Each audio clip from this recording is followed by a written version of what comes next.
Good morning, everyone. It's time once again for our weekly visit with Dan Yagi from Ag Performance of Buffalo Center in Ormsby. Good morning, Danny boy. Rolls, good morning. How we doing this morning? Awesome. Here we are already. We're wrapping up 1 month, going into another month.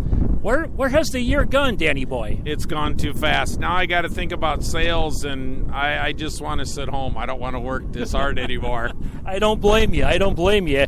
Plus, as an added bonus, we have the tiling expert, Derek Yagi, joining me again this morning. Good morning again, Derek. Good morning, Royce. How are you? Not bad. Yourself? Oh, I'm doing pretty great. There you go. Well, last week we began a conversation talking about tiling, and we're going to continue that conversation here this morning as well here, Derek. And a lot of people have their tiling pretty well set up when we talk about mains and different size tile. What do you suggest for farmers here, Derek? Well, you know it. One big thing is it depends on your ground. I've seen guys that have a very heavy peat ground where you got to go a little bit closer spacing. There's guys with lighter ground that have more grade where you could kind of widen the spacing out.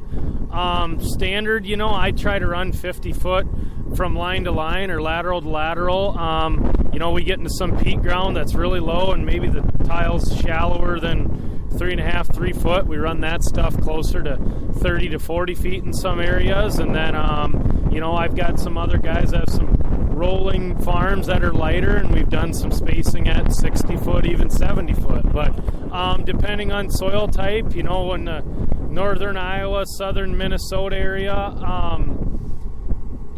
just your standard ground. I think a lot of guys were doing is every 50 foot with 4-inch tile, 6 or 8-inch sub mains or mains to connect on. But that's pretty standard. I'd say 80% of the stuff I put in is right at that. Okay. Have you ever found yourself running into previous tile and had to stop and fix it, or have any good stories about that by any chance here, Derek? Oh, I tell you what, I don't even know how many times I could count through how many tiles I've knifed through, but part of it, I've had guys I've tiled before that have maps, that date way back to, I had a guy one time up at East Chain and he gave me a map from 1908. It was pretty cool.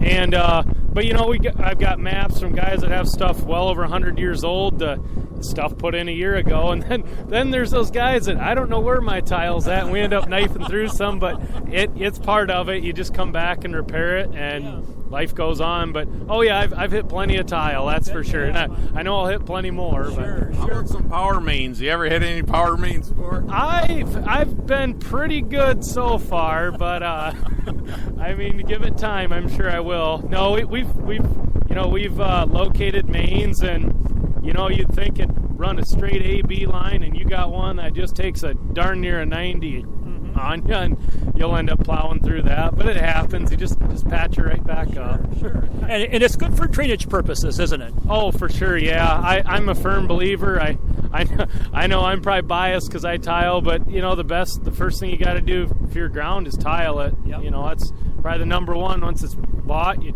tile her out. Look where our yields have gone since you've been a kid. I think you were 12 years old when we first tiled. You ran the backhoe when I had the tile plow on the Cat. Look how our yields have really changed, too. I think a lot of it is hybrids, too, but guys, you can move 20, 40 bushel higher and even more through tiling through wet ground. All right. Anything else either one of you want to mention about tiling before we wrap things up for this morning? First of all, you, Derek. Not much, but like Dad said, not to just give tile all the credit. Obviously our hybrids have gotten better, fertility practices have gotten better, tillage, you name it.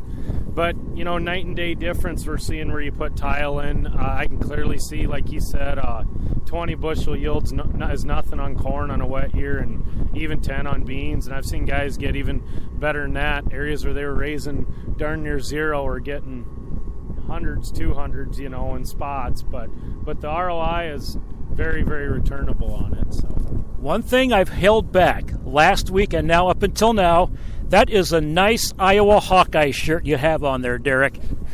I know. I'm embarrassed. Yeah, I put her on. That's my tile-in shirt. I don't want my Cyclone shirts getting dirty, but the Iowa ones, I'm fine with that. I'd prefer to see your Cyclone shirts get dirty.